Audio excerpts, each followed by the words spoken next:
सरस्वती ज्ञान कोश में मैं प्रतिज्ञा त्यागी आप सबका हार्दिक अभिनंदन करती हूँ। बच्चों, आज हम मैथिली शरण गुप्त जी का केकई का अनुताप नामक शीर्षक पढ़ेंगे, जो कि साकेत से लिया गया है। इसका एक भाग हम पहले पढ़ चुके हैं। अगर आपने नहीं देखा है तो उसे अवश्य देखें, तभी आपको पूरी कहानी समझ में आएगी। केकई का अनुताप यानी केकई का प्रायश्चित।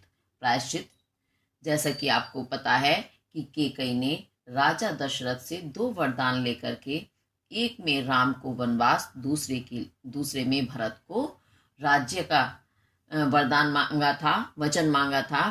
तो भरत जो उस राज्य को अस्वीकार कर देते हैं लेने से, और राम के पास वो वन में जाते हैं उन्हें मनाने के लिए।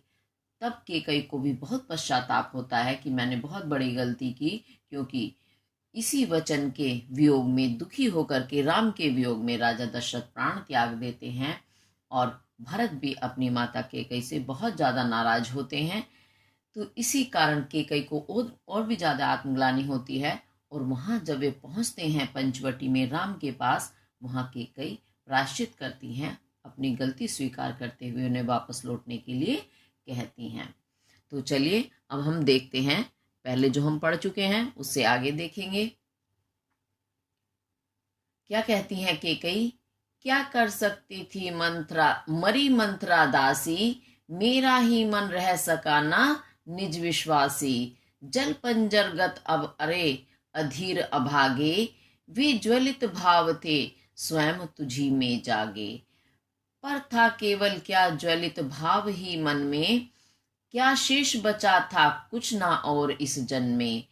कुछ मूल्य नहीं वात्सल्य मात्र क्या तेरा, पर आज अन्य सा हुआ वत्स भी मेरा। तो बड़ी दारुण कथा वो सुनाती हैं अपनी। क्या कर सकती थी मरी मंथरा दासी। जैसा कि आपने पहले भी सुना होगा कि कैकेयी की जो दासी थी मंथरा, वह उन्हें भड़काती है। जब राम के अभिषेक की खबर सुनते हैं सब, तो वो आकर के केकई से खूब उल्टा सीधा बोलती है कि अपने 2 वचन मांग लो, और भरत के लिए राज्य और राम के लिए वनवास। तो केकई बिल्कुल, उनके दिमाग में वो सारी बातें सही आ जाती हैं, और वो उनको जिद कर बैठती हैं, दशरथ से ले लेती हैं वही वचन।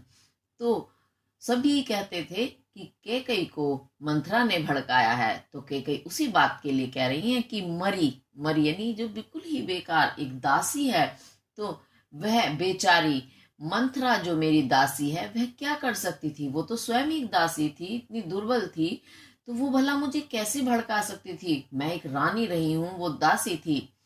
लेकिन वो खुद स्वीकार करती हैं, मेरा ही मन रह सका ना निज विश्वासी। निज कहते हैं अपना, विश्वासी विश्वास करने वाला, यानी मेरे मन को ही अपने ऊपर विश्वास नहीं रहा। वरना मंथरा क्या कर सकती थी, एक दासी थी, दुर्बला नारी थी, भला वो उसका इतना प्रभाव मेरे ऊपर कि मैं उसके कहने में आ गई। नहीं, ऐसा नहीं था, उसके कहने का प्रभाव नहीं, बल्कि ये मेरी स्वयं की ही अपनी अविश्वसनीयता थी, जो मैं स्वयं पर विश्वास नहीं कर सकी, और मैंने राजा दशरथ से वो वचन मांग लिए। जल पंजरगत, इसमें उन्होंने पंजरगत शरीर को कहा है कि इस शरीर में अब अरे अधीर, अब अरे अधीर कहते हैं व्याकुल, अभागे भाग्यहीन, वो अपने हृदय को कहती हैं। तो पंजरगत, पंजरे में स्थित, पंजरा उन्होंने किसे कहा, शरीर को, गत गए हुए, अर्थात जो पंजरे में स्थित हो, पिंजर में। तो क्या स्थित है, प्राण, यानी प्राण या हृदय की। जल पंजर यानी इस जल पंजर शरीर को कहा है, और उसमें गत स्थित जो मेरा हृदय है। अब अरे अधीर, अब वो अपने हृदय को संबोधित करते हुए कहती हैं कि अरे अधीर, हे अधीर व्याकुल बेचैन हृदय, अभागे हे भाग्यहीन दुर्भाग्यशाली मेरे हृदय। वे ज्वलंत भाव थे, वे ज्वलित, जो जलते हुए, ज्वलित भाव क्या कौन से होते हैं, ज्वलन से मतलब ये नहीं है कि वो जल रहे हैं, जलने से मतलब है ईर्ष्या भाव। ईर्ष्या का भी भाव जो है वो अग्नि से ही माना जाता है, वो भी अग्नि की भांति ही इंसान को ईर्ष्या नष्ट कर देती है। तो इसीलिए वो अपने हृदय को संबोधित करते हुए कहते हैं कि वे ज्वलित ईर्ष्या भाव, जो ईर्ष्या के भाव थे, वे स्वयं तुझी में जागे हे हृदय, तेरे अंदर ही वे जागृत हुए थे राम के प्रति। क्यों? राम का वनवास, राम का राज्याभिषेक हो रहा था, तो वो तुम्हें स्वयं स्वीकार नहीं हुआ, तो ईर्ष्या के कारण ही कि राज्याभिषेक मेरे पुत्र का होना चाहिए, ना कि राम का। तो ये जो ईर्ष्या भाव थे वो हे हृदय तेरे अंदर ही जागे थे। और वो अपने हृदय को क्या कह के संबोधित करती हैं? अधीर। अधीर यानी व्याकुल, बेचैन, अभागे, दुर्भाग्यशाली या भाग्यहीन। ऐसे हे हृदय, तुम्हारे अंदर ही तो ये ईर्ष्या की भावना उत्पन्न हुई थी, पर था केवल क्या ज्वलित भाव ही मन में। अब वो स्वयं ही प्रश्न कर रही हैं अपने आप से कि क्या केवल मेरे इस हृदय के अंदर ज्वलित भाव यानी ईर्ष्या के ही भाव थे मेरे मन में? क्या और कुछ नहीं था? क्या शेष बचा था कुछ ना और इस जन्म में? इस जन्म, वो कहती है स्वयं को, जन्म व्यक्ति, इस यह यानी मेरे स्वयं मुझ व्यक्ति के अंदर क्या और कोई शेष भावना और विचार रह ही नहीं गए थे उस समय? कितने हावी हो गई थी ईर्ष्या की भावना कि सारी ही अच्छाइयां मेरी नष्ट हो गई। जबकि सुनने में आता है, जैसा कि हम शास्त्रों में पढ़ते हैं, रामायण में पढ़ते हैं, रामचरितमानस में, कि कैकेयी जो है राम को बहुत प्रेम करती थी, परंतु उस समय ऐसा दुर्भाग्यपूर्ण वातावरण बना कि कैकेयी जो है राम के लिए वनवास मांग बैठी, वो भी थोड़ा बहुत नहीं, 14 वर्ष का वनवास। तो वो स्वयं से ही प्रश्न कर रही है, क्या मेरे मन में इस ईर्ष्या भाव के अलावा और कोई भाव रह ही नहीं गया था? क्या सब कुछ समाप्त हो गया था? कुछ मूल्य नहीं वात्सल्य मात्र क्या तेरा। तो वो कहती है वात्सल्य, कहते हैं प्रेम भाव, जो अपने संतान के प्रति, बच्चे के प्रति भाव होता है, वह वात्सल्य भाव कहते हैं। तो क्या वात्सल्य भावना का, माँ की ममता जिसे आप कह सकते हो, क्या ममता का क्या कोई और अन्य मूल्य नहीं रह गया था? यही मूल्य अर्थात कीमत थी कि उसे वनवास के रूप में परिणत हुई जो, तो क्या इस ममता का कोई अन्य मूल्य नहीं था कि जो किसी और तरीके से चुकाया जा सकता था? क्या वनवास के रूप में ही, इतने बुरे रूप में ही चुकाया जाना था? पर आज अन्य सा हुआ वत्स भी मेरा। अब वो कितना पछता रही हैं, कहती हैं कि मेरी उसी गलती के कारण आज मेरा वत्स, कहते हैं पुत्र, मेरा अपना पुत्र, कौन? भरत। भरत के लिए कहती हैं वो यहाँ वो वत्स, कि क्या मेरा आज मेरा वो अन्य, मेरा पुत्र भी अन्य सा यानी कोई दूसरा सा हो गया। वह भरत नहीं रहा जो इतना आज्ञाकारी, इतना शिष्टाचारी था। आज वह भरत, मुझे वह भरत नहीं लग रहा। क्यों? भरत को अपनी माता कैकेयी से बहुत नफरत हो जाती है, घृणा हो जाती है उनके इस कुकृत्य से। तो वो बहुत दुखी होते हैं और वो उसे माँ के रूप में स्वीकार करते ही नहीं हैं। तो इसीलिए वो कह रहे हैं कि मेरी ममत्व की, मेरी ममता की कोई और कीमत नहीं रह गई थी क्या? और आज मेरी उसी गलती के कारण मेरा अपना पुत्र भी कोई दूसरा सा हो गया है, मेरे जैसा पुत्र वो नहीं रहा है, क्योंकि भरत ने कैकेयी को मां स्वीकार करने से पूरी तरह से मना कर दिया था। तो इस तरह से आपका ये शब्दार्थ और भावार्थ दोनों ही पूरा हुआ है। इसे अच्छे से समझेंगे और करेंगे। अगर नहीं समझ में आए तो आप कमेंट करके पूछें। चलिए, तो अब इसके हम काव्य सौंदर्य के तत्व देखेंगे।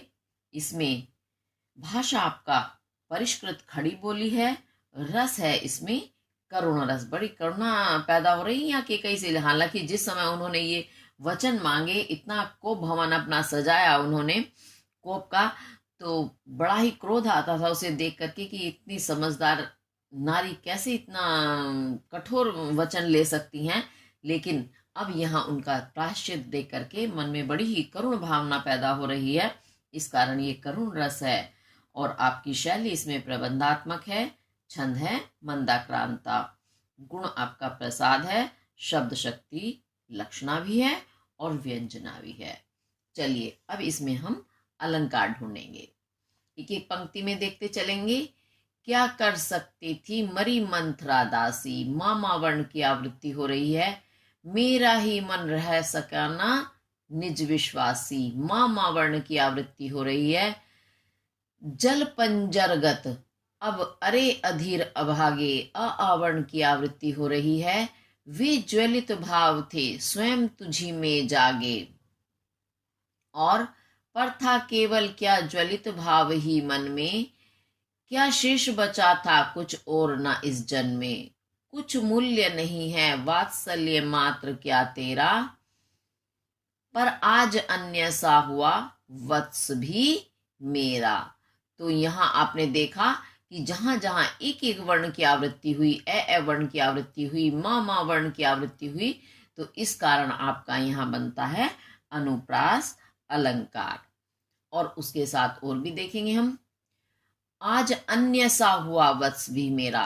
अन्य सा यानी मेरा जो अपना पुत्र भरत है वह भी भरत ना होकर के कोई अन्य हो गया है, तो अपने पुत्र की तुलना वह किसी अन्य से कर रही हैं, समानता कर रही हैं, इस कारण इसमें उपमा अलंकार भी बनता है। इसी के साथ आपका ये वाला पद पूरा हुआ। अब आगे चलते हैं। थूके मुझ पर त्रैलोक्य भले ही थूके, जो कोई जो कह सके कहे क्यों चूके। छीने न मात्र पद किंतु भरत का मुझसे, रे राम दुहाई करूं और क्या तुझसे। कहते आते थे यही अभी नर देही, माता न कुमाता पुत्र कुपुत्र भले ही। अब कहे सभी यह हाय विरुद्ध विधाता, है पुत्र पुत्र ही रहे कुमाता माता। बड़ी ही दयनीय स्थिति का वर्णन हुआ है उनकी। क्या कहती हैं कैकेयी कि थूके मुझ पर त्रैलोक्य, त्रय तीन, लोक्य लोक, तीनों लोक कौन से, स्वर्गलोक, पृथ्वीलोक, पाताल लोक, तो तीन लोक होते हैं। तो तीनों लोग मुझ पर भले ही थूके। थूके तो थूके यानी थूकेंगे ही जब मैं पहले ऐसे कर्म कर चुकी हूँ। थूकने से मतलब क्या है, अपमान करने से, कि हमेशा मेरा अपमान किया जाएगा मेरे कर्मों के कारण। इसी कारण वो कहती हैं क्योंकि अब मैं कर भी क्या सकती हूँ, वो तो करेंगे ही अपमान, थूकेंगे ही मुझ पर, क्योंकि मेरे कर्म ही ऐसे हैं। वो स्वीकार करती हैं अपनी गलती को, इसी कारण मानती है कि अपमान मेरा निश्चित रूप से होना है, तो वो तो होना ही है, होगा ही, मेरे कार्य ऐसे रहे हैं। जो कह सके, जो व्यक्ति कह सके, यानी कोई भी व्यक्ति जो कुछ भी मेरे विषय में कहे वह कहे, यानी कहे, उसे कहने का हक है। मैंने अवसर दिया है, मैंने ऐसे कार्य किए हैं कि अब कोई भी जो मुझे कहना चाहे वह कह सकता है। क्यों चूके वो व्यक्ति मुझे कहने मर, क्योंकि जब उन्हें अवसर मिला है तो वो तो कहेंगे। किसी को भी अवसर मिल जाता है तो वो चूकते नहीं है, उसका वो फायदा उठाते हैं। तो ऐसे ही मुझे कहने वाला जिसको जो कहना है कहे, मैं उसे सुनूंगी, क्योंकि मुझे पता है ये गलत कार्य मैंने किया है। छीने न मात्र पद किंतु फिर भी वो अभिलाषा रखती हैं कुछ, कि मेरा मातृपद, मातृ यानी माता का जो पद स्थान है वो मुझसे ना छीना जाए। भरत का मुझसे यानी भरत जो है मेरा पुत्र है, वह पुत्र मुझे माता का स्थान दे, वह मेरे माता पद को ना छीने, यह मेरी अभिलाषा है, इच्छा है। किससे कहते हैं वे ऐसा, रे राम, हे राम, मैं तुमसे दुहाई करती हूँ, तुमसे विनती करती हूँ कि भरत मेरा मुझसे कभी भी माता का स्थान ना छीने। और क्या तुझसे, मैं और तुझसे क्या दुहाई कर सकती हूँ, क्या विनती कर सकती हूँ इसके अलावा, यानी और तो मुझे करने का अधिकार ही नहीं रहा है, क्योंकि माता वाला कर्म मैंने तुम्हारे प्रति नहीं किया है।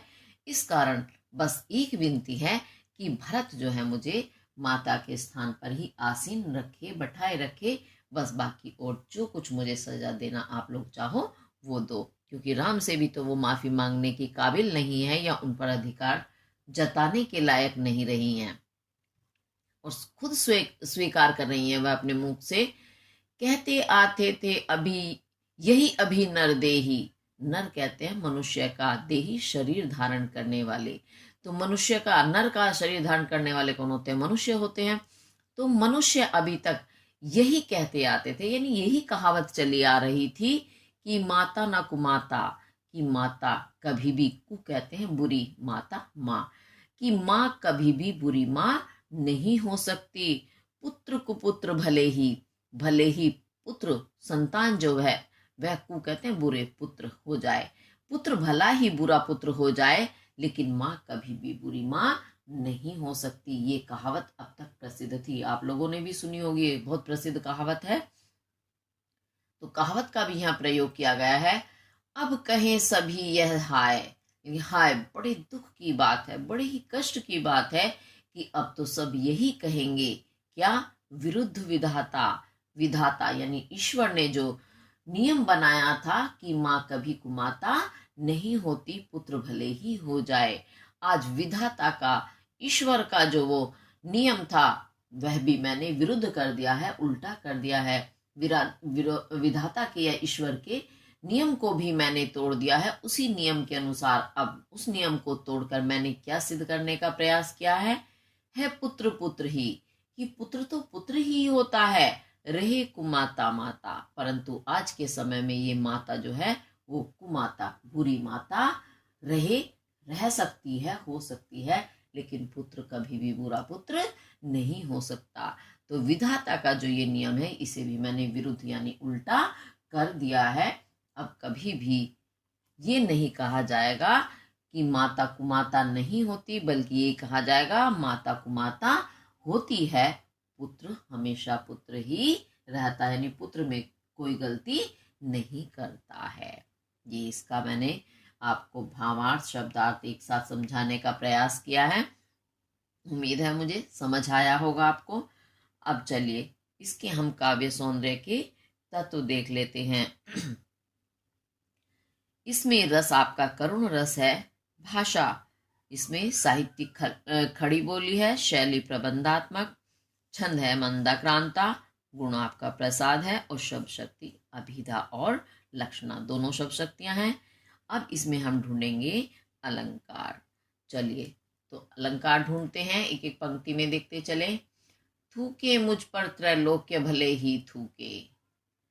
तो देखो एक तो शब्दों की ही आवृत्ति हो रही है, और जो कोई जो कह सके, का वर्ण की आवृत्ति हो रही है, कही क्यों चूके, का वर्ण की आवृत्ति है, छीने न मात्र पद किंतु भरत का मुझसे, और रे राम रा रावण की आवृत्ति है, दुहाई करूं और क्या तुझसे, का वर्ण की आवृत्ति हो रही है, कहते आते थे यही अभिनर देही, माता न कुमाता, देखो माता माता वर्ण शब्द की भी आवृत्ति हो रही है, पुत्र कुपुत्र भले ही, पुत्र पुत्र वर्ण की भी आवृत्ति हो रही है।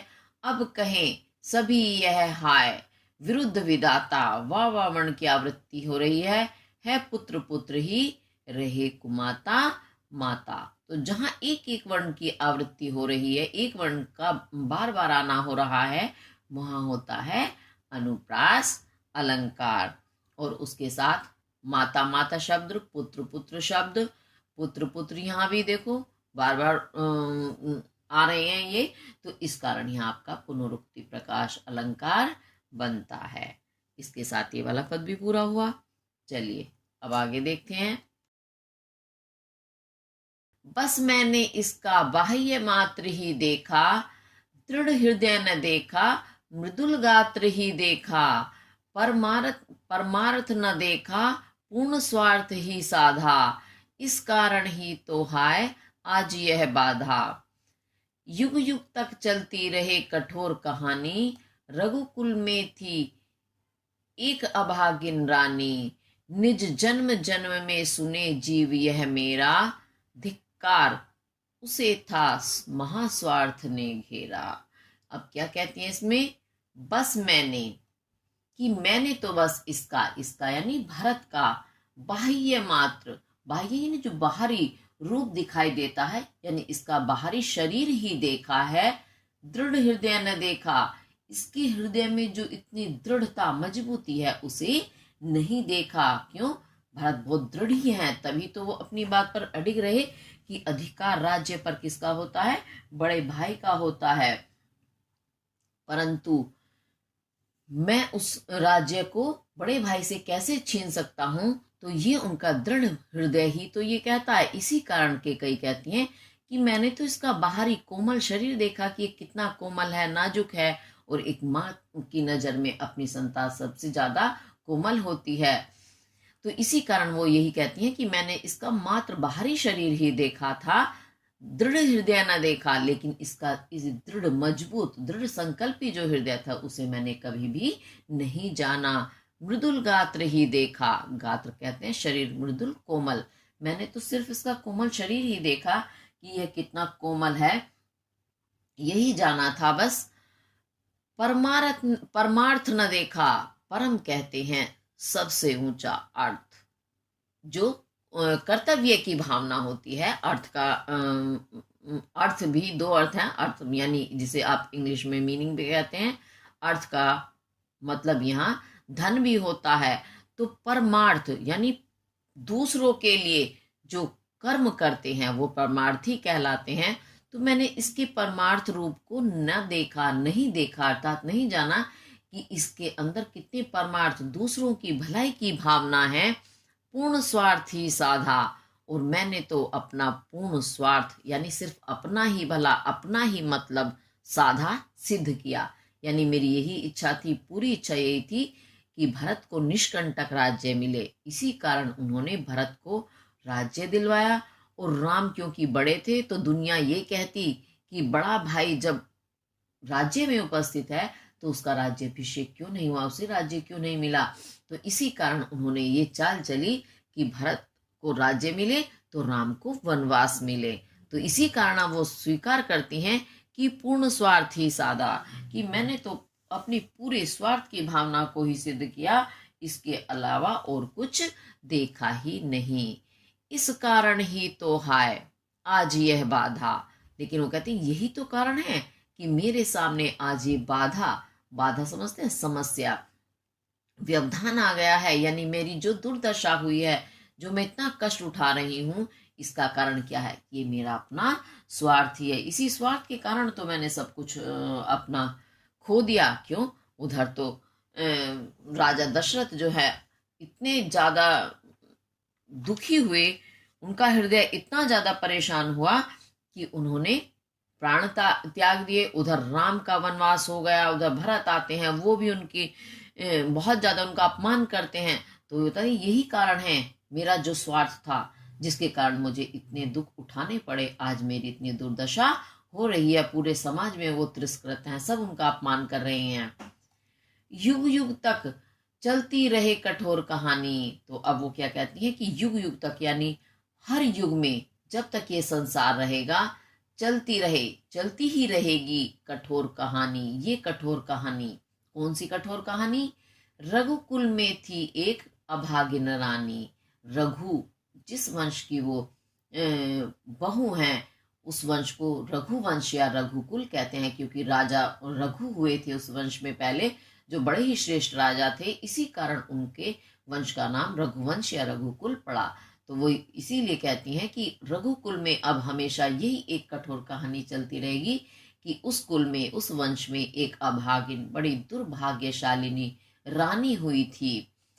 और निज जन्म जन्म में सुने जीव यह मेरा जीव, जीव कहते हैं आत्मा को, मेरी जो ये आत्मा है जन्म जन्म में, हर जन्म में निज अपने, मेरा अपना जब भी जो जन्म होगा उस जन्म में मेरी आत्मा हमेशा यही सुनेगी। क्या सुनेगी? धिक्कार, कि धिक्कार है उस रानी को, उसे था महास्वार्थ ने घेरा, कि उस केकई नाम की रानी को धिक्कार है, जिसे उसके महास्वार्थ ने, यानी बहुत ज्यादा स्वार्थ ने उसको घेर लिया था। यानी बहुत ज्यादा स्वार्थी, वो स्वार्थी यानी मतलबी हो गई थी। इसी कारण आज मेरी ये दुर्दशा हो रही है, ऐसा वो अपने आप को कोसती हैं और कहती हैं। अब ये आपको समझ आया होगा। अब इसके हम काव्य सौंदर्य के तत्व देखते हैं। इसकी भाषा वही आपकी साहित्यिक खड़ी बोली, या इसे परिष्कृत खड़ी बोली भी आप कह सकते हैं। शैली प्रबंधात्मक है, छंद है इसमें मंदाक्रांता, और रस करुण रस है, गुण प्रसाद है, शब्द शक्ति अभिधा और लक्षणा है। चलिए जी, अब इसमें हम ढूंढेंगे अलंकार। एक एक पंक्ति में देखते चले। मैंने इसका बाह्य मात्र ही देखा, दृढ़ हृदय न देखा। देखो दादा वर्ण की आवृत्ति हो रही है। मृदुल गात्र ही देखा, परमार्थ न देखा, पूर्ण स्वार्थ ही साधा। सा वर्ण की आवृत्ति हो रही है, पा वर्ण की भी आवृत्ति हो रही है। इस कारण ही तो हाय आज ये बाधा। हा वर्ण की आवृत्ति है। युग युग तक चलती रहे कठोर कहानी। का वर्ण की आवृत्ति है। रघुकुल में थी एक अभागिन रानी, निज जन्म जन्मे सुने जीव यह मेरा। तो जा वर्ण की आवृत्ति है ना। धिक्कार उसे था महास्वार्थ ने घेरा। तो इस तरह से आपने देखा कि जहां एक वर्ण की आवृत्ति हो रही है वहां आपका अनुप्रास अलंकार बनता है। अब और भी देखेंगे। युग युग एक वर्ण की आवृत्ति, एक पद की शब्द की आवृत्ति हो रही है। जन्म जन्म एक शब्द की आवृत्ति हो रही है। इस कारण जहां एक शब्द की आवृत्ति यानी दोबारा आता है तो वहां बनता है आपका पुनरुक्ति प्रकाश अलंकार। इसके साथ ये वाला पद भी पूरा हुआ। अब आगे देखेंगे। सो बार धन्य वह एक लाल की माई, जिस जननी ने है जना भरत सा भाई। पागल सी प्रभु के साथ सभा चिल्लाई, सो बार धन्य वह एक लाल की माई। हाँ लाल उसे भी आज गंवाया मैंने, विकराल कुयश ही यहाँ कमाया मैंने। निज स्वर्ग उसी पर वार दिया था मैंने, हर तुम तक से अधिकार लिया था मैंने। अब वो फिर अपनी स्थिति को, दारुण स्थिति को बताते हुए कहती हैं कि 100 बार जब वो अपने दुख को, अपनी व्यथा को कहती हैं तो राम विचलित हो जाते हैं उनकी उस दारुण दशा को सुन करके। तो वो कहते हैं 100 बार धन्य वह एक लाल की माई। लाल कहते हैं पुत्र को। तो पुत्र की जो माई, माई यानी माता, एक लाल वह एक लाल उसकी माता 100 बार धन्य, 100 बार उसको धन्य है, धन्यवाद है, वह पूजनीय है जिसने ऐसे पुत्र को जन्म दिया।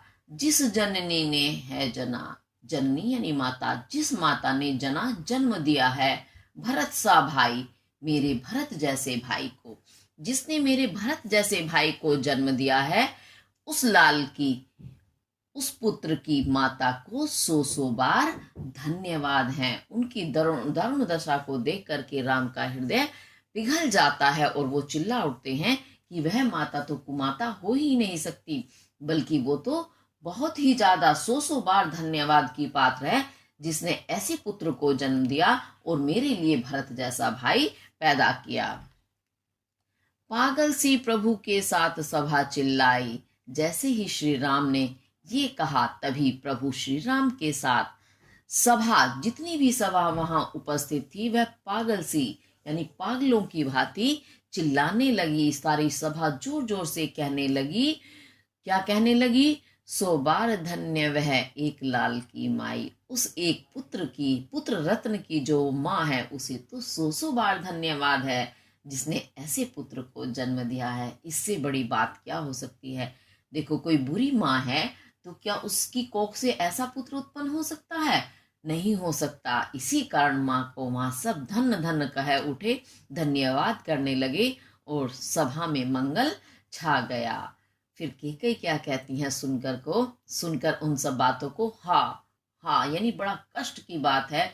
वो खुद को, अपनी करहा को प्रकट करते हुए कहती, हाँ अरे लाल, और लाल पर आप देखो प्रश्नवाचक चिन्ह लग रहा है। लाल यानी पुत्र, पुत्र उसे भी आज गंवाया मैंने। जिसे तुम मेरा लाल कह रहे हो उसे तो आज मैंने गंवा दिया है। गंवाना यानी खोना। उस पुत्र को भी मैंने अपने कर्मों से खो दिया है। तो लाल आज कहाँ रहा मेरा लाल? उसने तो मुझे माँ मानने से ही अस्वीकार कर दिया है। तो मैं उसकी माँ कहाँ रही? मैंने तो उसे गंवा दिया, अर्थात खो दिया। विकराल कुयश ही यहाँ कमाया मैंने तो यहाँ भी, विकराल कहते हैं भयंकर, कु बुरा यश, बुरा यश क्या होता है? अपकीर्ति, यानी मैंने तो यहाँ भी भयंकर अपकीर्ति ही कमाई है अपने इस कर्म से। ना कि मुझे से कुछ लाभ हुआ है। पुत्र का पुत्र खोया और अपमान का अपमान सहा, वो भी भयंकर वाला अपमान। निज स्वर्ग उसी पर वार दिया था मैंने। तो अब वो अपने मन की बात बताने लगती हैं। कहती हैं कि निज, निज यानी अपना, जो मेरा अपना स्वर्ग जैसा सुख था उसी पर मैंने वार दिया था, न्योछावर कर दिया था। किस पर? भरत पर, अपने पुत्र पर। मैंने तो अपने पुत्र पर अपना स्वर्ग भी न्योछावर कर दिया। अब स्वर्ग क्या होता है? जहां हमें पूर्ण सुख शांति मिलती है। तो कैकेयी तो स्वयं एक रानी थी, राजा दशरथ की पत्नी थी। राजा दशरथ स्वयं इतने शालीन शिष्टाचारी थे, तो उन्होंने तो स्वयं अपनी जिद में आकर अपने वचनों के लिए अपने स्वर्ग जैसे सुख को उस पुत्र के लिए ही तो खोया था, क्योंकि भरत का ही उन्हें राज्य चाहिए था, अपने लिए नहीं। हर तुम तक से अधिकार लिया था मैंने, और क्या किया था कि मैंने तो तुम तक से यानी तुमसे भी अधिकार छीन लिया था। हरना, हर लेना यानी छीन लेना। तो मैंने तो तुम्हारा अधिकार भी तुम तक से भी छीन लिया था, ले लिया था। तुम्हारा अधिकार क्या था? राजा बनना था, क्योंकि बड़ा पुत्र राजा बनता है। तो मैंने तो तुम्हें राज्याभिषेक होते हुए हटा दिया, तो तुम्हारा अधिकार मैंने छीना, तो मुझसे ज्यादा पापिनी कौन हो सकती है? ऐसा कह कह करके कैकेयी अपने दुख को प्रकट करती हैं, अपना प्रायश्चित करती हैं, गलती को स्वीकार करती हैं। तो ये आपका ये वाला पद पूर्ण हुआ। अब इसके हम काव्य सौंदर्य के तत्व देखेंगे। अब काव्य सौंदर्य के तत्व में देखेंगे क्या है। भाषा आपकी, भाषा की साहित्यिक खड़ी बोली है, और इसमें छंद मंदाक्रांता है, गुण प्रसाद, शैली आपकी प्रबंधात्मक है, और शब्द शक्ति आपकी अभिधा और लक्षणा है। और इसके साथ जो अब इसमें हम अलंकार ढूंढेंगे। सो बार धन्य वह एक लाल की माई, जिस जननी ने जना भरत सा भाई। जा जावर्ण की आवृत्ति हो रही है।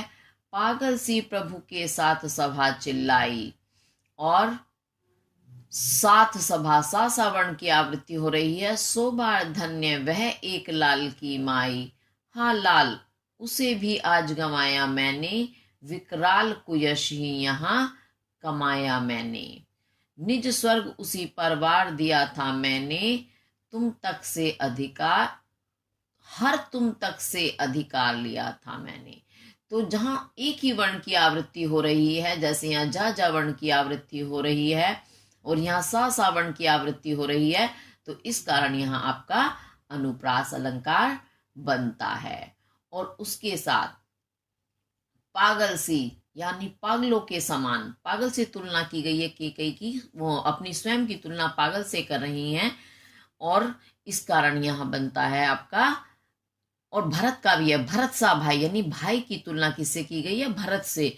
तो इस कारण तुलना करने के कारण, समानता करने के कारण आपका यहाँ उपमा अलंकार बनता है। इसके साथ आपका ये वाला पद पूरा हुआ। चलिए अब आगे देखते हैं। पर वही आज है दीन हुआ रोता है, शंकित सबसे धृत हरिण तुल्य होता है। श्रीखंड आज अंगार चंड है मेरा, तो इससे बढ़कर कौन दंड है मेरा। पटके मैंने पद पाणी मोह के नद में, जन क्या क्या करते नहीं स्वप्न में मद में। हा दंड कौन, क्या उसे डरूंगी, उससे डरूंगी अब भी। मेरा विचार कुछ दयापूर्ण हो तब भी। अब क्या कहती है कैकेयी? पर वही आज, कि आज वही मेरा पुत्र दीन हुआ, दीन दीन होकर के दुखियों की तरह रो रहा है। यानी मैंने तो इसके भले के लिए इतनी चीज चाहिए, इसको राजपद दिलवाया, परंतु ये तो उस प्रसन्नता को अनुभव करने के अतिरिक्त क्या कर रहा है? दीनों की भांति, दुखी गरीब की भांति रो रहा है, कष्ट उठा रहा है। और कैसी स्थिति हो रही है इसकी? शंकित, शंकित यानी शंका में पड़े हुआ, भयभीत, सबसे, सभी व्यक्तियों से, पूरे समाज से ये भयभीत हुआ। धृत, धृत कहते हैं धरा हुआ, धरा यानी पकड़ा हुआ। हिरण तुल्य, हरिण के समान, जैसे हिरण को जब पकड़ लिया जाता है तो वो भयभीत रहता है कि पता नहीं कौन इन व्यक्तियों में से मेरा अनिष्ट करेगा। तो इस कारण वो डर करके क्या होता है, डर करके सहम जाता है। तो उसी भांति, उसी पकड़े हुए हिरण की भांति आज ये सबसे भयभीत हो रहा है, समाज से शंकित हो रहा है। श्रीखंड आज।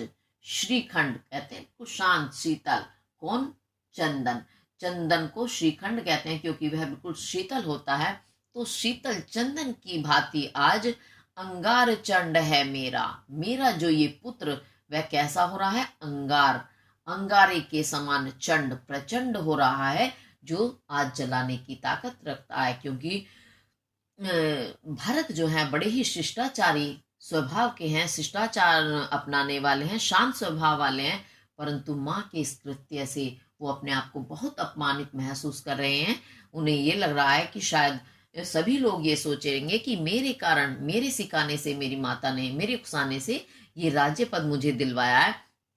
तो इसी कारण वो अपनी माँ से कुपित हैं, क्रोधित हैं, और वो माँ से क्रोध, क्रोध जो अंगारे के समान, आग के समान माना जाता है ना, जो भस्म कर देता है, तो इसी तरह ये भी अंगारे के समान बड़ा ही प्रचंड हो रहा है। आग बबूला कहते हैं ना, आग बबूला होना, तो क्रोध में कहते हैं ना आग बबूला, तो वही अंगारे का चंड, प्रचंड रूप ये हो रहा है, जो कैसा है स्वभाव से? बड़ा ही शीतल है, शांत है, चंदन की भांति है, परंतु आज ये अंगारा बना हुआ है, प्रचंड अंगारा वो भी।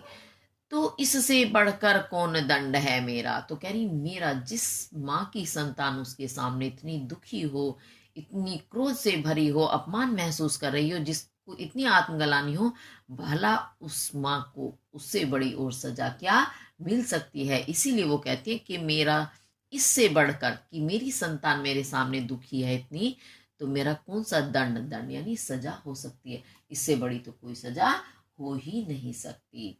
और ये बात सत्य है कि कभी भी माता पिता के सामने उनकी संतान दुखी होती है तो उससे बढ़कर माता पिता को और कोई दुख नहीं होता। पटके मैंने पद पाणी मुंह के नद में आकर। अब वो आगे अपनी व्यथा बताती हैं कि मैंने क्या क्या किया तुमसे, तुम्हारा राज्य छीनने के लिए। पटके, पटके यानी पटकना, जोर जोर से माना। मैंने पद पाणी, पद कहते हैं पैर, पाणी कहते हैं हाथ, तो मैंने हाथ पैर खूब पटके। कहाँ? किस लिए? मुंह के नद में। मुंह यानी स्नेह के, प्रेम के नद, नदी में, प्रेम की नदी में, यानी मोह से ग्रस्त होकर के मैंने मोह की नदी में अपने हाथ पैर खूब पटके, खूब मारे। यानी मैंने पूरा प्रयास किया हर तरह से कि मेरे पुत्र को राज्य मिल जाए और भरत को वनवास मिल जाए। तो मैंने क्या प्रयास नहीं किया, हर हद तक हर प्रयास किया जिससे कि ये कार्य मेरे पूर्ण हो।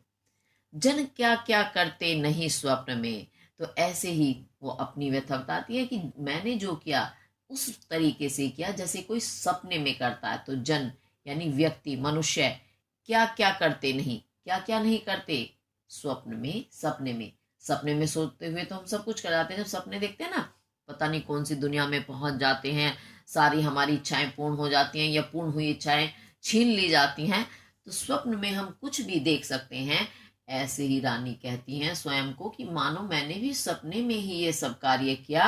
मद में, मद कहते हैं अहंकार, घमंड में। घमंड में भी मनुष्य ऐसे ही उटपटांग कार्य कर जाता है, उसकी बुद्धि काम करना बंद कर देती है अहंकारी व्यक्ति की, कि क्या सही है क्या गलत, वो सोचने की ताकत समाप्त हो जाती है। तो कई वही कहती हैं कि जैसे मनुष्य सपने में और अहंकार में, घमंड में आकर क्या कुछ नहीं करता, वैसे ही मैंने भी मानो सपने में और अहंकार में ही ये सब कुछ किया था, बुद्धि की सोच समझ से नहीं किया। क्योंकि हम बुद्धि से, मस्तिष्क से जब कोई कार्य करते हैं तो वह कार्य बिल्कुल सही होता है, लेकिन जब हम भावनाओं में बहकर करते हैं या गुस्से में, क्रोध में, घमंड में करते हैं, सपना तो एक भूल भुलैया है, लेकिन जब हम सच्चाई में भी, सच्चाई कब होती है? हम घमंड है, क्रोध में है, तो उस समय जो हम निर्णय या कार्य करते हैं वो अधिकतर गलत ही होते हैं। तो वो यही कहती हैं, हाँ अरे दंड कौन, कौन सा वह दंड है, कौन सी वो है सजा है, क्या उससे डरूंगी अब भी? क्या मैं उस दंड से या सजा से अब भी डरूंगी? क्यों? मैंने तो जो पाप किया है उसकी तो तुलना कोई है ही नहीं, उसके लिए तो बड़ी से बड़ी सजा भी कम है। तो मैं किसी सजा से नहीं डरूंगी, कितनी भी भयंकर मुझे उसके लिए सजा दी जाए, मैं उसके लिए तैयार हूं, स्वीकार करती हूं। मेरा विचार कुछ दयापूर्ण हो तब भी। परंतु फिर वो कहती है, फिर भी मेरे बारे में जो आप लोग विचार करें, निर्णय लें, वह कुछ दया से भरा हुआ होना चाहिए। दयापूर्ण यानी दया से युक्त हो, कुछ करुणा जरूर मेरे प्रति अपनाई जाए। कष्ट भले ही कितना मुझे दिया जाए, कष्ट नहीं दंड, दंड कितना ही भयानक हो, परंतु मेरे विषय में जो दंड हो वो थोड़ा सा दया से युक्त हो। ऐसा कई प्रार्थना करती हैं वहां सभा में। तो चलिए, ये आपको समझ आया होगा। शब्दार्थ भावार्थ दोनों ही साथ साथ मैंने बताने का प्रयास किया है। अब हम इसके काव्य सौंदर्य के तत्व देखते हैं। तो काव्य सौंदर्य के तत्व में भाषा आपकी कोई परिष्कृत खड़ी बोली है, रस इसमें करुण रस है, शैली प्रबंधात्मक, छंद है मंदाक्रांता, प्रसाद गुण है, शब्द शक्ति अभिधा और लक्षणा है। चलिए, अब इसमें हम ढूंढेंगे अलंकार। पर वही आज यह दीन हुआ रोता है, शंकित सबसे धृत हिरण तुल्य रोता है। शासावर्ण की आवृत्ति है, श्रीखंड आज अंगार चंड है मेरा। डाडावर्ण की आवृत्ति हो रही है, तो इससे बढ़कर कौन दंड है मेरा। मैंने पटके मैंने पद पाणी मोह के नद में। पापावर्ण की आवृत्ति हो रही है, जन क्या क्या करते नहीं स्वप्न में मद में। और मामावर्ण की आवृत्ति हो रही है, हाँ दंड कौन क्या उससे डरूंगी अब भी। काकावर्ण की आवृत्ति हो रही है, मेरा विचार कुछ दयापूर्ण हो तब भी। तो जहां एक वर्ण की आवृत्ति हो रही है वहां कौन सा अलंकार होता है, अनुप्रास अलंकार। अब देखेंगे हरिण तुल्य, हरिण के समान। तो कैसे हिरण के, धृत पकड़े हुए हिरण के समान। भरत की जो तुलना की गई है पकड़े हुए हिरण से, तो तुलना करने के कारण यहाँ क्या हो गया, आपका उपमा अलंकार बन गया है। और उसके साथ साथ और भी देखते हैं, पुनरुक्ति प्रकाश भी मुझे नजर आ रहा था इसमें। क्या क्या एक शब्द की आवृत्ति होने के कारण यहाँ आपका पुनरुक्ति प्रकाश अलंकार भी बन रहा है। तो इसके साथ ये वाला पद पूरा हुआ। आगे चलते हैं। हाँ दया हंत वह घृणा, अह वह करुणा, वह तरनी सी है आज जहन्वी वरुणा।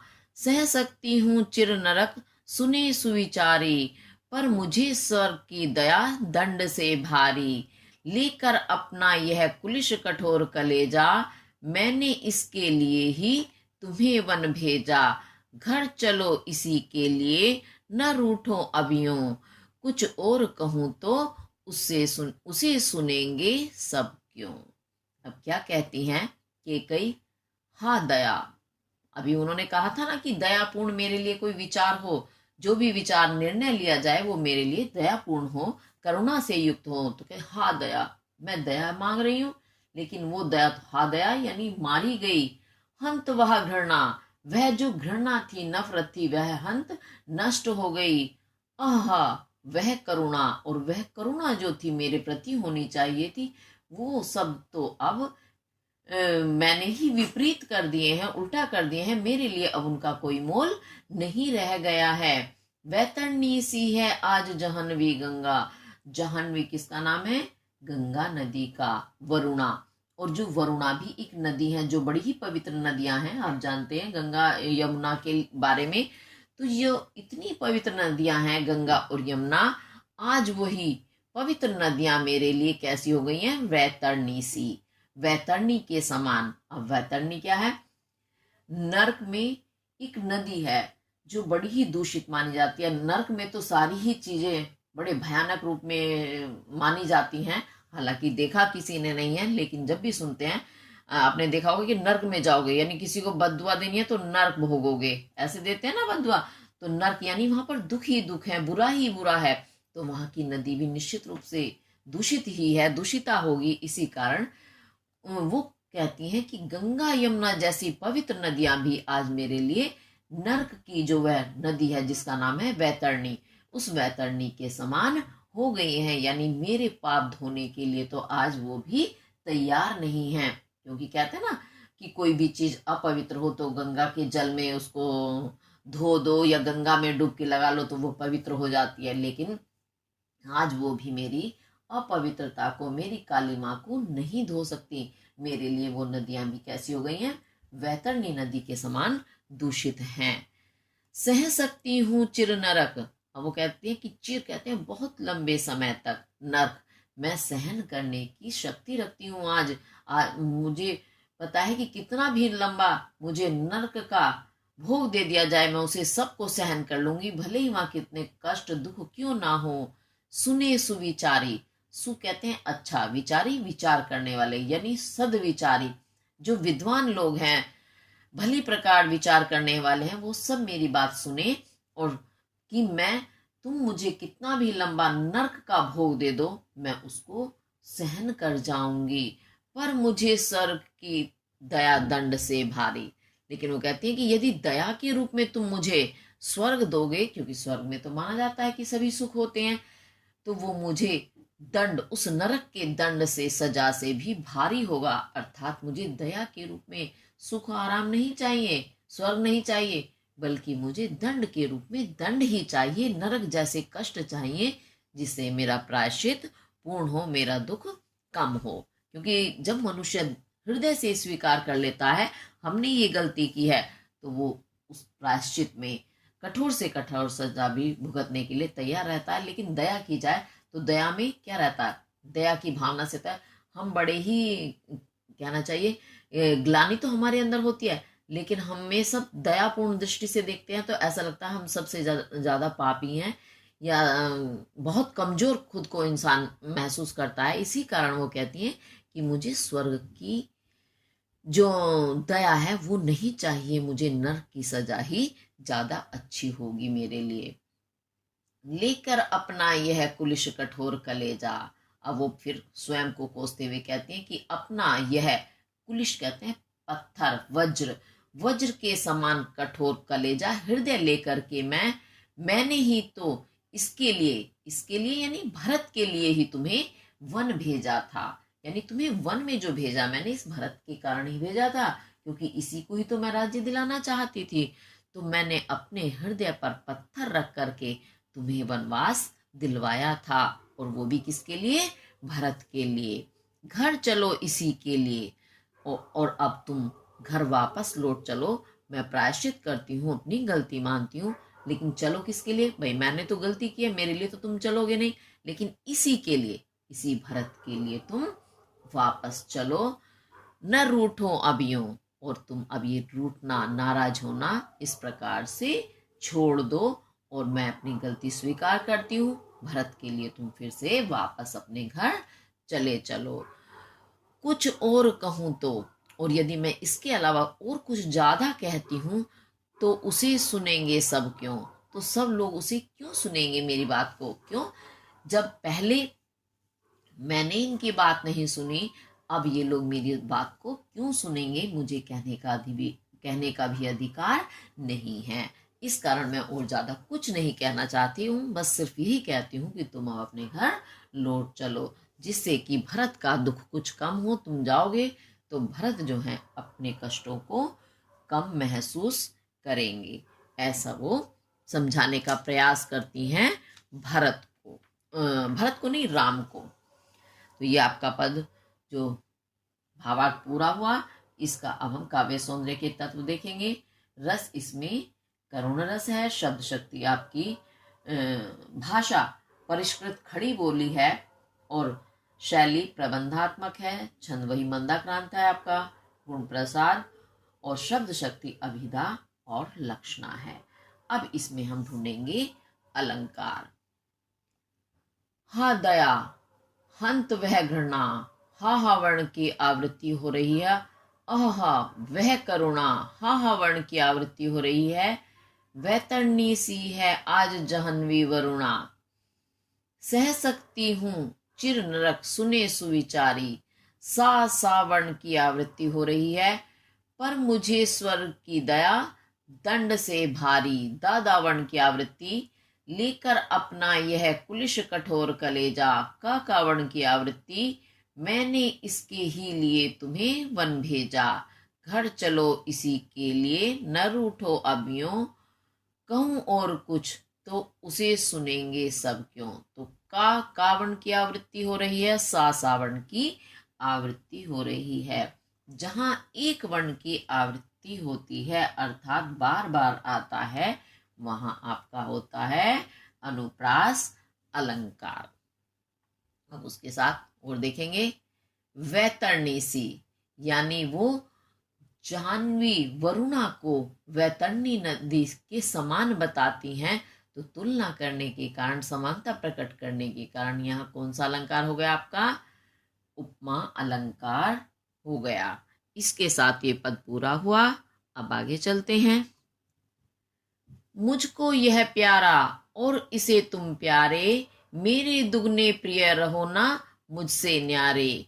मैं इसे न जानूं किंतु जानते हो तुम, अपने से पहले इसे मानते हो तुम भ्राताओं का प्रेम परस्पर जैसा, यदि वह सब पर यूं प्रकट हुआ है वैसा, तो पाप दोष भी पुण्य तोष है मेरा, मैं रहूं पंकिला पद्म कोश है मेरा।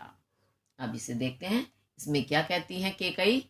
मुझे यह प्यारा, यह यानी भरत, ये भरत मुझे बहुत प्यारा है। क्यों क्यों है प्यारा? क्योंकि माँ को अपनी संतान सबसे ज्यादा प्रिय होती है, उससे प्रिय तो कुछ भी नहीं होता। तो मुझे ये भरत बहुत ही प्रिय है।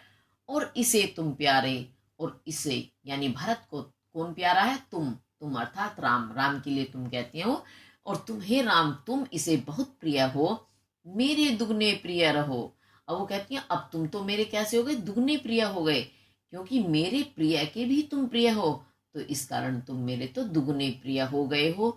रहो न मुझसे न्यारे, अब तुम मुझसे रूठ करके न्यारे यानी अलग मत रहो। अब जहां मैं रहूं वहां तुम रहो। कहने का तात्पर्य क्या है कि अब तुम अयोध्या लौट चलो, अब हम सब साथ रहेंगे, तुम हमारे साथ रहोगे, इस कारण तुम अब मुझसे अलग मत रहो। मैं इसे न जानूं, तो तुमने जो कहा था कि जनकर भी जननी न जाना, क्योंकि पहले पद में आप पढ़ चुके हैं, तो इसी कारण क्या कहती हैं कि मैं इसे न जानूं, यानी मैं इस भरत को नहीं पहचानती हूँ इतना, किंतु जानते हो तुम, परंतु तुम इस भरत को पूरी तरह से जानते हो। मैंने तो इसे बाहरी रूप में जाना, तुमने तो इसके हृदय को भी जाना है। तो इसीलिए वो कहती है कि मैं तुम्हें इसे इतना नहीं जानती जितना कि तुम इस भरत को जानते हो। अपने से पहले इसे मानते हो तुम, और तुम इसे अपने से भी ज्यादा पहले मानना, यानी ज्यादा प्यार करना। अपने से ज्यादा तुम इसे प्रेम करते हो, अपने प्राणों से ज्यादा इसे प्यार करते हो, तो इस कारण तुम अब वापस लौट चलो। और क्या कहती हैं? तुम भ्राताओं, भ्राता यानी भाई, तुम भाइयों का परस्पर कहते हैं आपसी प्रेम, तुम दोनों का जो आपसी प्रेम है जैसा कि दिखाई दे रहा है, यदि वह सब पर यूं प्रकट हुआ है, यदि वो सब पर प्रकट हुआ है, यानी अभी सामने सबने देखा कि राम भरत की जो बातें हुई कि उससे पूरी सभा में हलचल मच गई, सबके दिल पिघल गए, तो वैसा ही जैसा कि अभी सबने तुम दोनों के आपसी प्रेम को देखा है, अभी प्रकट हुआ है तुम्हारा प्रेम, तो पाप दोष भी, तो मेरा जो ये पाप का जो दोष है, पापी जो दोष मुझ पर लगा है, पुण्य तोष है मेरा, तो वह मेरे लिए पुण्य पवित्र, तोष कहते हैं संतोष, मेरे लिए तो वह पुण्य संतोष के बराबर हो गया। क्यों कि मैंने तो भरत के लिए सब कुछ चाहा, तुमसे छीना, और भरत ने तुम्हें चाहा और मुझे त्याग दिया तुम्हारे लिए, तो इस कारण दोषी तो मैं रही कि मैंने तुम्हारे साथ बुरा किया, लेकिन मुझे ये पुण्य संतोष भी है कि मेरे पुत्र ने उस पाप को मेरे को धो दिया, तुम्हें स्वीकार किया और मुझे अस्वीकार कर दिया। इसीलिए वो संतुष्ट हो जाती हैं कि मेरे पाप दोष जो थे, कलंकित रूप जो था मेरा, उसे मेरे पुत्र ने धो दिया, इसलिए मुझे पुण्य संतोष हो रहा है। मैं रहूं पंकिला, पंख कहते हैं कीचड़, और इला प्रत्यय लग गया है तो पंकिला यानी कीचड़ से युक्त, यानी मैं कीचड़ से युक्त होना यानी कलंकित। मैं तो कलंकित रहूंगी क्योंकि मैंने जो कर्म किया है अब वो आसानी से कभी समाप्त नहीं होगा। पद्म कोश है मेरा, लेकिन एक बात से केकई बहुत संतुष्ट होती हैं, पद्म कहते हैं कमल का कोश, कोश यानी जो उसमें अंदर, आपने देखा होगा ना कमल कोश किसे कहते हैं। कमल यानी किसी भी पुष्प में आप देखेंगे पंखुड़ियां चारों तरफ को निकली होती हैं, बीच का जो हिस्सा होता है उसे कोश कहते हैं। तो पराग भी कहते हैं, उसी के अंदर उसमें बीज भी बनते हैं जिससे कि फूल खिलता है। तो ऐसे ही वो कहती हैं कि मैं तो पंकिला हूं, कीचड़ से युक्त हूं, परंतु मुझे बहुत ही प्रसन्नता है कि जो कमल कोश जो है वो मेरा है। कमल कोश यानी कमल के रूप में, कमल की उपमा वो कर रही हैं भरत से। तो भरत जो है कैसा है, कीचड़ में खिले हुए कमल की भांति है। तो वो कीचड़ से युक्त स्वयं हो गई और भरत जो उनका कमल हो गया, है ना। तो इस कारण वो खुद को कमल कोश, अपनी कोख को कहती हैं, क्योंकि भरत ने उन्हीं की कोख से जन्म लिया है। तो ये मेरे लिए बड़ी ही पुण्य की बात है कि कमल कोश मेरा है, अर्थात मेरी कोख से ही इसने जन्म लिया है, यानी मेरी कोख तो पवित्र है, तभी तो मैंने इतने पवित्र पुत्र को जन्म दिया। ऐसा वो उन्हें बताने का, समझाने का प्रयास करती हैं। अच्छा, अभी आपको समझ आया होगा। अब इसके हम काव्य सौंदर्य के तत्व देखेंगे। भाषा आपकी वही परिष्कृत खड़ी बोली है, इसमें वात्सल्य रस झलक रहा है, पुत्र के प्रति प्रेम भावना प्रकट की जा रही है, शैली प्रबंधात्मक है, छंद आपका मंदाक्रांता है, इसमें गुण प्रसाद के साथ साथ माधुर्य गुण भी बनता है और रस वात्सल्य ही हो गया, है ना। अब इसमें हम ढूंढेंगे अलंकार। अलंकार देखते हैं, चलिए कि पंक्ति में देखेंगे, मुझको यह प्यारा और इसे तुम प्यारे, पापा वर्ण की आवृत्ति हो रही है, मेरे दुगने प्रिय रहो न मुझसे न्यारे। देखते चलना, माँ वर्ण की आवृत्ति हो रही है, मैं इसे न जानूं किंतु जानते हो तुम। जा वर्ण की आवृत्ति हो रही है, अपने से पहले इसे मानते हो तुम भ्राताओं का प्रेम परस्पर जैसा, पापा वर्ण की आवृत्ति हो रही है, यदि वह सब पर यूं प्रकट हुआ है वैसा, तो पाप दोष भी पुण्य तोष है मेरा। पावण की आवृत्ति, शावण की आवृत्ति हो रही है, मैं रहूं पंकिला, पद्म कोश है मेरा। तो अब इसमें देखेंगे पावण की आवृत्ति हो रही है, तो यहां हो गया आपका अनुप्रास अलंकार। और उसके साथ साथ अब और भी देखेंगे, अभी भी मुझे नजर आया था पढ़ते हुए कुछ कुछ, आप भी देखते चलो। जैसे देखो यहाँ पर यूं प्रकट हुआ है जैसा, यूं यानी जैसे प्रकट हुआ है, यानी भ्राताओं का प्रेम। तो यहाँ भाइयों के प्रेम की समानता की जा रही है, तो इस कारण यहाँ आपका उपमालंकार भी दिखाई दे रहा है मुझे। तो इस कारण यहाँ आपका उपमालंकार बना और ये पद आपका पूरा हुआ। चलिए अब आगे देखते हैं। आगत ज्ञानी जन उच्च भाल ले लेकर, समझावे तुमको अतुल युक्तियां देकर, मेरे तो एक अधीर हृदय है बेटा, उसने फिर तुमको आज भुजा भर भेटा। अब इसमें क्या कहती है कैकेयी, आगत, आगत कहते हैं आने वाले, ज्ञानी जन, ज्ञानी यानी जो ज्ञानी, या ये आपसे ज्ञान बोलते हो जय होता असली शब्द। तो ज्ञानी जन यानी जो विद्वान लोग हैं, ज्ञानी लोग हैं, उच्च भाल, ऊंचा भाल कहते हैं मस्तक, ले लेकर यानी मस्तक ऊंचा करके, समझावे तुमको, तुम्हें समझाएंगे यानी तर्क वितर्क करेंगे, कैसे, अतुल, अतुलनीय, जिनकी तुलना न की जाए, ऐसी युक्तियां, उपाय, तरीके देकर। जो आने वाले समय में जो विद्वान लोग होंगे, बड़े सम्मान के साथ सिर ऊंचा करके, उच्च भाल यानी ऊंचा सिर करके, वो अनेक प्रकार की युक्तियां, उपाय दे करके तुम्हारे लिए क्या करेंगे, नए नए उपमान देंगे कि देखो उन भाइयों का प्रेम ऐसा परस्पर प्रेम था।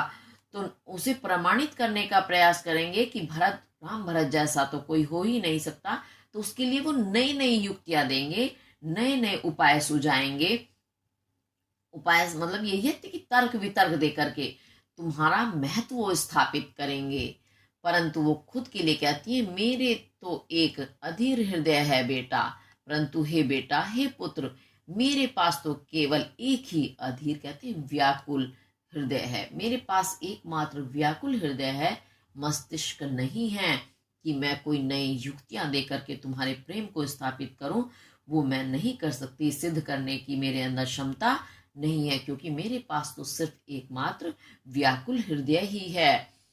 और उसने फिर तुमको, और आज फिर से तुमको उसने, यानी मेरे उसी व्याकुल बेचैन हृदय ने आज तुम्हें फिर से भुजा भर, अपनी भुजाओं में भर करके भेटा प्रेम किया है। भेंटना यानी मिलना, तुमसे आज फिर वो अपनी भुजाओं में भर करके तुमसे प्रेम करना चाहता है, तुम्हारा आलिंगन करना चाहता है।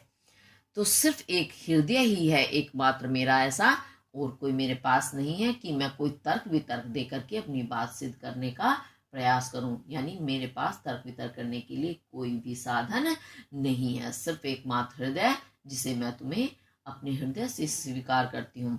उसके साथ ही वो कहते हैं फिर शब्द पर आप गौर करेंगे। फिर यानी दोबारा, फिर का मतलब दोबारा होता है। तो फिर क्यों कहा है? क्योंकि रामायण में ये वर्णन मिलता है, मैंने अभी पहले भी पद में आपको बताया था कि कैकेयी जो है राम को बहुत ही ज्यादा स्नेह करती थी, परंतु वक्त का ये जो पहिया होता है वो अच्छों की बुद्धि खराब कर देता है। तो इसी कारण वो कहती है कि बीच में मैंने तुमसे जो नफरत की उसे छोड़कर जो पहले वाला जो स्नेह था, उसी स्नेह से फिर से मैं तुम्हें आलिंगन करती हूँ, अपने हृदय से लगाती हूँ। इस कारण तुम अब लौट चलो और मेरी प्रार्थना स्वीकार कर लो, ऐसा वो कहने का प्रयास कर रही हैं। अब ये भी आपको समझ आया होगा। अगर नहीं आया है किसी वजह से तो आप कमेंट करके जरूर पूछें। चलिए अब इसमें हम भी काव्य सौंदर्य के तत्व देख लेते हैं। रस आपका वही इसमें वात्सल्य रस है, क्योंकि माँ पुत्र के प्रति अपना स्नेह प्रकट कर रही है। भाषा परिष्कृत खड़ी बोली है, शैली प्रबंधात्मक है और छंद वही मंदाक्रांता है आपका। गुण प्रसाद और माधुर्य दोनों हैं, शब्द शक्ति अभिधा और लक्षणा। अब इसमें हम देखेंगे अलंकार। आगत जाने जन उच्च भाल ले लेकर लाला वर्ण की आवृत्ति है, समझावे तुमको अतुल युक्तियां देकर मेरे तो एक अधीर हृदय है बेटा, फिर उसने फिर तुमको आज भुजा भर भेटा। भावर्ण की आवृत्ति है, तो इस कारण हो गया आपका अनुप्रास अलंकार। और ले यानी एक शब्द की आवृत्ति होने के कारण, पुनः कहने के कारण पुनरुक्ति प्रकाश बनता है। इसके साथ आपका ये वाला पद भी पूरा हुआ। इसे अच्छे से समझें, इसका संदर्भ प्रसंग व्याख्या सही तरीके से करें और काव्य सौंदर्य के तत्व अवश्य लिखें यदि आप अच्छे नंबर लेना चाहते हैं। तो इसी के साथ आपका ये आज कैकेयी का अनुताप शीर्षक पूर्ण हुआ। अगर आपको वीडियो पसंद आए तो लाइक शेयर सब्सक्राइब जरूर करें। धन्यवाद।